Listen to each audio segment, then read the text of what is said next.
Okay, so let's dive in, folks. Yeah. Today, we're looking at something pretty major happening in the AI world. We've got a surge of open source AI models coming out of China.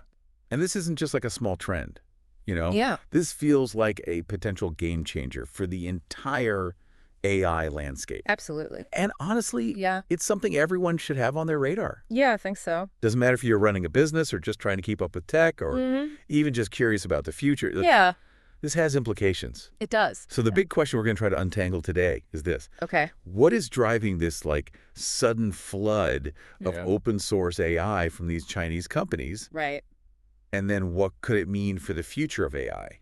Yeah. You know, like who gets to use it? How does it evolve? Big question. Big questions. Yeah. So to dig into all of this, Yeah. we've been reading this really interesting article. Okay. The title is a bit of a mouthful. It's in Korean. It's Teroche Da Arge, All right. which translates to China's sudden open source rush intended to hinder the U.S. Okay, so that's pretty direct. It is pretty direct. Uh-huh.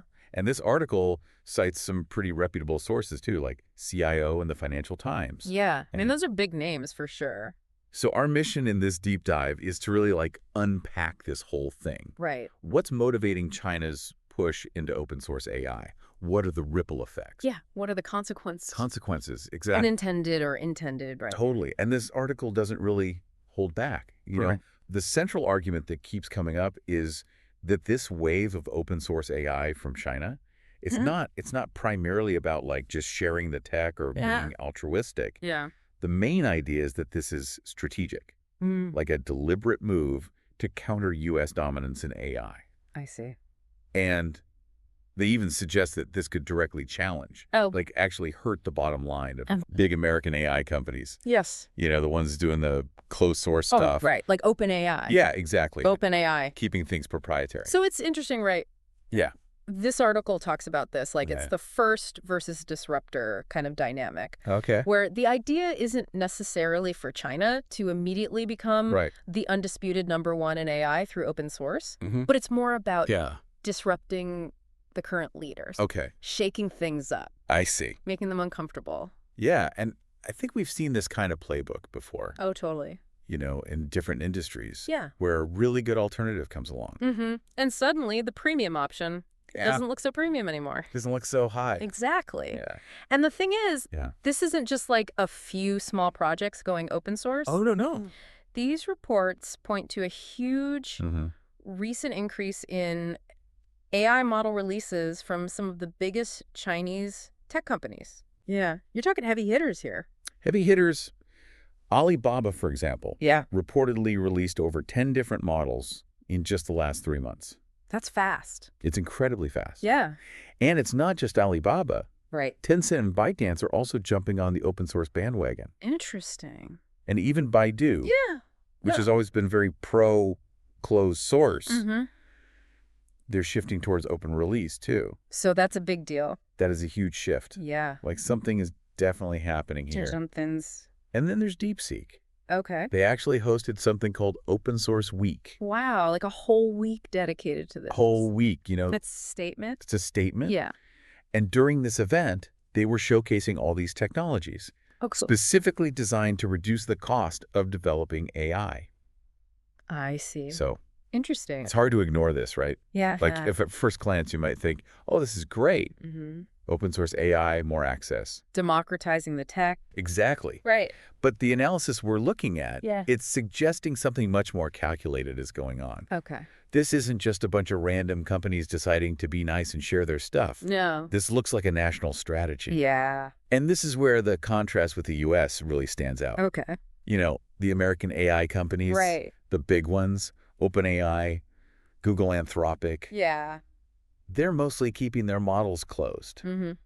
Proprietary. Proprietary, exactly. Pay to play. Pay to play. Yeah. And even the U.S. government, they're not totally comfortable with the idea of powerful open source AI being everywhere, you know? Yeah. There's definitely some anxiety around that. There's anxiety. What if it falls into the wrong hands? Right, what if it gets misused? Exactly. But from China's perspective, Okay. this open source strategy, it kind of hits multiple birds with one stone. Right. Like the reports list out all these benefits. Uh-huh. Starting with this one, how open source can help China bypass U.S. sanctions. Okay, so how does that work? Well, think about it. Mm-hmm. If a model is open source, the code is out there. Right. Anyone can access it. Anywhere. Anywhere. Yeah. So sanctions targeting specific companies or tech become way harder to enforce. I see. Because you can't really control. Still out there. It's out there. Yeah, like wildfire. Like wildfire. Yeah. Another big advantage is what they call distributed development. Okay. Which is essentially like tapping into a global brain trust. By opening up these models, Chinese companies are basically inviting developers from all over the world to contribute to improve them. Yeah. You know? Find bugs. Find bugs. Build new applications. Build new applications. And it's all happening. Without China. Without China directly managing or funding it. Brilliant. It's like having this massive, unpaid R&D team working for you. Exactly. Global crowdsourcing. And this is especially important because we know China has struggled to get access to those top-tier GPUs. Right. The really powerful chips needed to train these massive AI models. So expensive, too. So expensive. Yeah. So by going open source, they're enabling training and refinement of these models to happen in other parts of the world. Leveraging the global infrastructure. Exactly. They're sidestepping their own hardware limitations. Smart. And then there's the cost-sharing aspect, too. Right. Building and maintaining these AI models, it's not cheap. No, it's not. But with open source, you're creating this global ecosystem where everyone's kind of pitching in, you know. Contributing, sharing the load. Fixing errors, adding features. Yeah. Just testing the models out. All of that helps. Yeah, it's a community effort. It's a community effort, yeah. Right. So it all sounds great in theory. Yeah. But is this actually happening? Are companies outside of China actually using these open source models? That's the question. And the answer is yes. Oh, really? Yes. Okay. There's some really interesting examples. The information reported that big European banks like HSBC NatWest and BBVA, they're already downloading and experimenting with open source models from companies like DeepSeek. Okay, so that's significant. That's huge. These are major players in the global financial system. Yeah, not just some small startups. No, and the main reason they're doing it, okay, cost reduction. That of course makes sense. Proprietary AI models are expensive. Yeah. And open source offers a much more affordable path. Especially if the performance is comparable. Exactly. Right. So you can see why this is potentially a big problem for the U.S. AI giants. Right. The ones with those closed source models. Yeah. If people can get similar results for way less money, why would they shell out for the expensive proprietary option? It's a direct challenge to their business model. Exactly. Yeah. And this might even be part of a much longer-term strategy. The reports even suggest that China might not stay committed to open source forever. Oh, interesting. You know, once they feel they've caught up or surpassed the leading U.S. models, they might just flip the switch back to closed source themselves. So it's like a temporary play. A temporary play. To disrupt the market. To disrupt the market, yeah. Level the playing field. Exactly. Then they take over. And then potentially take over, right? Yeah. Interesting. So the timing of this whole open source rush, it's probably not a coincidence.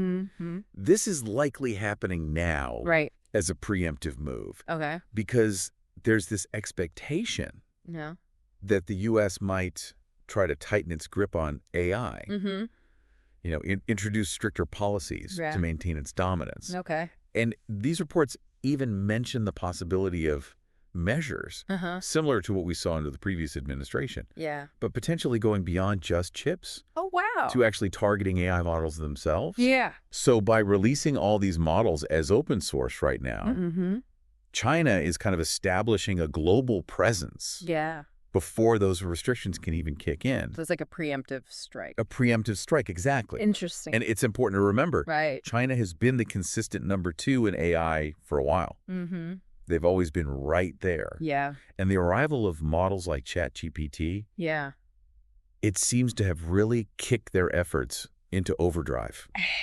I can see that happening. Yeah, there's been this huge push to close the gap. Right. And their models have been steadily improving. Okay. So these recent open source releases, it's being framed as the beginning of a counterattack. Okay.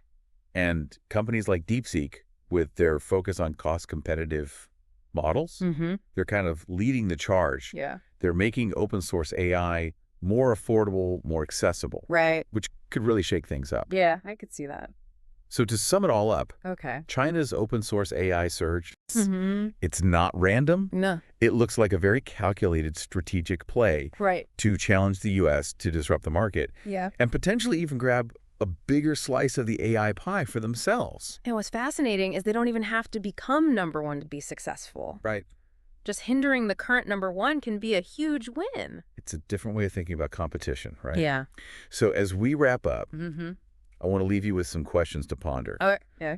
What does this shift mean for global innovation in AI? Good question. Will open source actually democratize AI development? Will it speed up progress, make AI more accessible? Yeah. Or will this turn into another battleground for geopolitical competition with consequences we can't even predict yet? Yeah. And how will all of this affect the business models of the big AI companies worldwide? Lots to think about. Lots to think about. Yeah. The AI landscape is changing fast. And this is just the beginning. It is the beginning. Thanks for joining us on this deep dive. Thanks for having me. We'll see you next time.